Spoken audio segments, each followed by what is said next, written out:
जीवमजीवं दव्वं जिणबरबसहेण जैनणे देठं देविन्दविन्दवन्दं वन्दे तं सर्वदा शीर्षा। द्रव्य संग्रह परम मांगलिक ग्रंथ है। आचार्य नेमिचंद भगवान द्वारा यह लिखा गया है। इसमें 58 गाथाएं हैं, प्राकृत भाषा में लिखी गई हैं। 7 तत्व, 6 द्रव्य, 9 पदार्थ, 50 निकाय, मोक्ष मार्ग और ध्यान का सुंदर वर्णन है। हम सब लोग गाथा नंबर 35 पढ़ रहे थे। भाव संबर के भेद, बहुत सारे भेद पढ़े। व्रत, समिति, गुप्ति, अनुप्रेक्षा। कल परिशह जयों को अपन ने सीखा कि किस प्रकार से धन्य है मुनिराज जो परिशहों को जीतते हैं। इसका यह मतलब नहीं कि आप नहीं जीत सकते हैं। यदि आपके लिए भी एक अंश में यह जीतने का भाव हो तो जीतना चाहिए। जैसे मान लो कोई बीमारी हो गई, ठीक है, उपचार कराइए, लेकिन इतना हमें भाव कलुषित नहीं करना है, संकलुषित नहीं करना है कि हम अपने परिणामों को खराब करके कर्मों का आश्रय करें। तो ऐसे भाव नहीं लाना है। यद्यपि उतनी क्षमता हमारे अंदर नहीं आ सकती है जैसे निर्ग्रंथ मुनियों की क्षमता होती है, क्योंकि उन्होंने तो शरीर के प्रति और भोगों के प्रति और परिग्रह के प्रति, परिवार के प्रति, सबके प्रति जो है भावों को छोड़ दिया है, उनके प्रति ममत्व भाव छोड़ दिया है। इसलिए उनको उतना किसी प्रकार का विकल्प नहीं होगा। आपको जैसे ही कुछ होता है तो आपको अपना विकल्प, शरीर का विकल्प और परिवारों का भी विकल्प होने लगता है। तो उतनी क्षमता तो आ ही नहीं सकती है, लेकिन फिर भी बूंद बूंद से घड़ा भरता है। एक अंश में भी यदि क्षमता आती है तो हम आगे बढ़ सकते हैं। हमें बिल्कुल यह मन में नहीं लाना है कि हम कुछ भी नहीं कर सकते हैं। बहुत कुछ कर सकते हैं और इन सब को जान करके थोड़ा बहुत हम पालन करके आगे बढ़ सकते हैं। भाव संबर के भेद में अंतिम भेद है चारित्र। चारित्र का नाम सुनते ही लोग भागने लगते हैं। हमारी बश की बात नहीं है, हम चारित्र धारण नहीं कर सकते हैं। महानुभाव, चारित्र या तो कुचारित्र धारण करोगे या सुचारित्र धारण करोगे। बिना चारित्र के तो व्यक्ति संसार में है ही नहीं। या तो अच्छा आचरण करोगे या बुरा आचरण करोगे। बुरा आचरण सदा दुखदायी होता है, दुख देने वाला होता है। सदाचरण जो होता है सुख देने वाला होता है, शांति देने वाला होता है। इसलिए अपने जीवन में सदाचरण की ओर, सुचारित्र की ओर बढ़ना चाहिए। देखो, चारित्र किसे कहते हैं? आचार्यों ने चारित्र की क्या परिभाषा दी है? यहाँ लिखा है, हिंसा, असत्य, चोरी, कुशील और परिग्रह, इनके त्याग को चारित्र कहते हैं। अथवा पाप क्रिया से निवृत्ति को चारित्र कहते हैं। चारित्र के 5 भेद हैं: सामायिक, छेदोपस्थापना, परिहार विशुद्धि, सूक्ष्म सांपराय, यथाख्यात। ये 5 प्रकार के चारित्र होते हैं।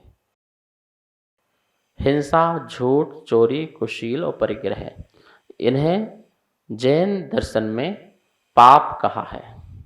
ये पाप कहलाते हैं।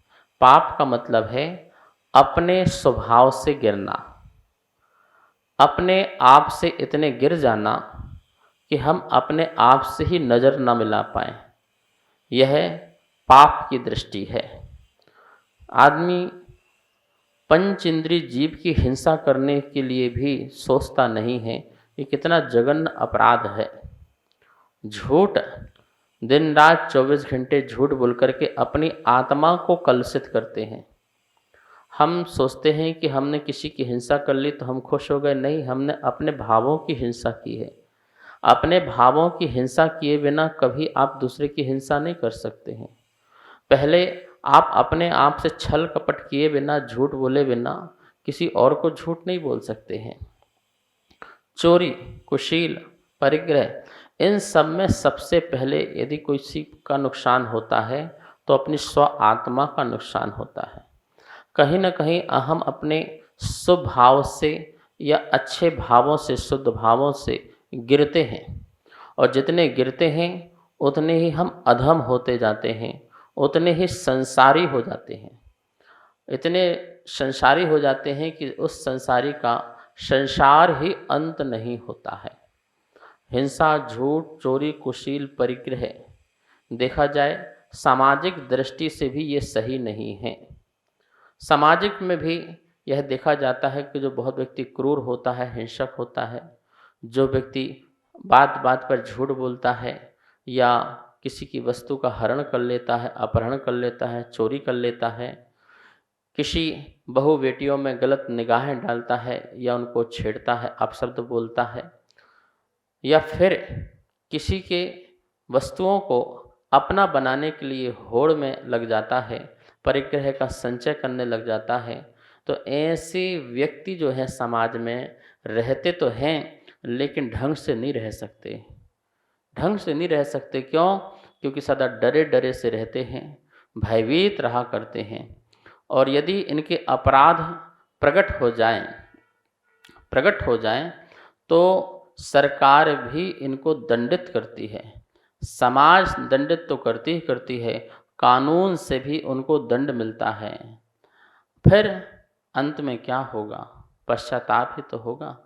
तो पश्चाताप ही ना करना पड़े, कर्म का आश्रय ही ना हो, इसलिए आचार्यवन कहते हैं भाई दृढ़ता के साथ संकल्प लो, मन को बांधना पड़ता है, मन को मांझना पड़ता है, तब आत्मा शुद्ध होती है, शुभ होती है। चारित्र आत्मा को शुभ करती है, चारित्र आत्मा को शुद्ध करती है, चारित्र आत्मा को पावन और पवित्र किया करती है। इसके बल से ही व्यक्ति जो है महान बनता है, महान महापुरुष बनता है, महात्मा बनता है, आगे चल कर के भगवान बन जाता है। चारित्र से जितने भी महापुरुष हैं आप उनको क्यों पूछते हो? किस लिए? उन्होंने क्या किया कि आज तक हम पूछते हैं? आदिनाथ को मोक्ष गए कितने वर्ष हो गए? आप काउंट कर सकते हैं? नहीं कर सकते। असंख्यात वर्ष बीत गए। कितने? 42,000 वर्ष कम एक कोड़ा कोड़ी सागर का एक चतुर्थ काल होता है। सोचिए पूरा चतुर्थ काल में कितने वर्ष हो गए। सागर कितना बड़ा माप है, प्रमाण है। तो इतने वर्ष बीत गए लेकिन आज भी हम आदिनाथ को याद करते हैं। क्यों? क्योंकि उनका जो चारित्र है वो आदर्श बन गया। तो उस चारित्र को हम पूछते हैं, चेहरे को नहीं पूछते हैं। चेहरा कौन पूछता है? व्यक्ति के चारित्र को पूछते हैं, और यही चारित्र से क्या होता है? संवर होता है। यदि चारित्र सचमुच में कर्म की निर्जरा के लिए अपनाया जाए तो जीव को आश्रय नहीं होगा, आश्रय नहीं होगा, उसकी तो निर्जरा होगी। यहाँ लिखा है कि संवर के भेद में लिखा है रोकना, अशुभ कर्मों को रोकना, जो हमारे संसार संबंधी कर्म हैं उनको रोकना, यही तो संवर है। 5 प्रकार का चारित्र बताया है, और ये आपको ध्यान में रखना है। जो यहाँ 5 प्रकार का चारित्र बताया है, यह चारित्र सिर्फ और सिर्फ निर्गंथ दिगंबर मुनिराजों को हुआ करता है, वस्त्रधारियों को नहीं होता है। इसलिए भाव संवर के भेद में आप ये न समझना कि जो आप एलक छुल्लक आदि हैं तो वो भी जो हैं भाव संवर कर सकते हैं, क्योंकि चारित्र यहाँ जो बताया है 5 प्रकार का, ये मुनिराज का बताया है भाव संवर के भेद में। आपके पास जो चारित्र है वो अशुभ को रोकता है, शुभ को नहीं रोकता है, इसलिए पूर्ण संवर वहाँ पर नहीं है। लेकिन ये 5 प्रकार का जो चारित्र है ये ऐसा चारित्र है जो पूर्ण रूप से संवर कर सकता है। इसके बल से पूर्ण संवर का भाव उत्पन्न हो सकता है। इसलिए यहाँ पर जो है मुनिराज के ही चारित्र की बात की गई है। पाप क्रिया से निवृत्ति, जो पूर्ण रूप से पाप क्रिया से निवृत्ति कर लेते हैं। एक भी हिंसा का मन में भाव वचन से और काय से कृत कारित अनुमोदना से नहीं होता है, ऐसा जो शुद्ध परिणाम है वह चारित्र कहलाता है। ऐसी प्रकार का झूठ, चोरी, कुशील, परिग्रह, पांचों पापों का मन में उत्पन्न नहीं होना, वचनों से उन पाप क्रिया नहीं करना और काय से भी उस पाप की क्रिया को नहीं करना, न स्वयं करना, न करवाना, न करने वाले की अनुमोदना करना, ऐसे 9 कोटि से जिनका त्याग होता है वह जो है चारित्र कहलाया करता है। मुनिराज का पहला चारित्र होता है सामायिक चारित्र। सामायिक चारित्र का मतलब होता है समता का चारित्र। 5 इंद्रियों का निरोध करते हैं, साम भाव प्रकट करते हैं। 5 समिति का पालन करते हैं, साम भाव प्रकट करते हैं।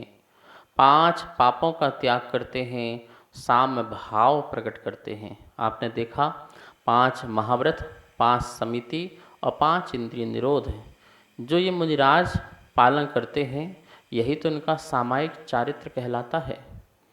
इसमें इनकी कितनी असीम समता होती है, किसी भी प्रकार से राग द्वेष के भावों में जाते नहीं हैं। यद्यपि तीव्र राग द्वेष के परिणाम जो हैं वह अन्य कषायों में होते हैं, लेकिन यहाँ पर 6वें गुण स्थान में मुनिराज के संजलन कषाय का तीव्र उदय होता है, जिससे प्रमाद दशा पाई जाती है और उस अवस्था में उनका सामायिक चारित्र भी होता है, लेकिन ऐसा प्रमाद नहीं होता है जैसे मिथ्या दृष्टि का होता है। उस प्रमाद काल में भी मुनिराज अपने सामायिक चारित्र को नहीं छोड़ते हैं। धन्य है वो मुनिराज जो सामायिक चारित्र का पालन करते हैं। शाम भाव का मतलब होता है ना क्षोभ का परिणाम, ना मोह का परिणाम। मोह का मतलब मिथ्यात्व का परिणाम और क्षोभ मतलब राग द्वेष। कौन सा राग द्वेष? संसार संबंधी राग द्वेष लगाना, मोक्ष मार्ग संबंधी नहीं। मोक्ष के प्रति तो राग रहेगा, आत्मा के प्रति राग रहेगा, भगवान के प्रति भी राग रहेगा, गुरु के प्रति भी राग रहेगा। अभी राग दृष्टि है, अभी वह दशा पाई जाएगी, लेकिन यहाँ संवर किसका हो रहा है? संसार संबंधी किसी भी प्रकार का राग का परिणाम न हो, द्वेष का परिणाम न हो और मिथ्यात्व संबंधी भाव न हो। ऐसा राग द्वेष और मोह के अभाव का नाम सामायिक चारित्र है। और वह सामायिक चारित्र जो है मुनिराज के 6वें गुण स्थान में, 7वें गुण स्थान में, 8वें 9वें गुण स्थान तक इस प्रकार से चलता है। और छेदोस्थापना चारित्र, छेदोपस्थापना चारित्र दूसरे प्रकार का चारित्र है। छेद उपस्थापना, मुनिराज जो हैं व्रतों में यदि अतिचार लगते हैं तो तुरंत ही उन अतिचारों की निंदा गर्हा करके, आलोचना करके और फिर उन जो लगे दोष हैं उनका प्रत्याख्यान करके अपने को अपने स्वरूप में दृढ़ कर लेते हैं। वो छेदोस्थापना वाले चारित्र वाले कहलाते हैं। वो अपने छेद हो जाने पर पुनः स्थापित हो जाते हैं व्रतों में।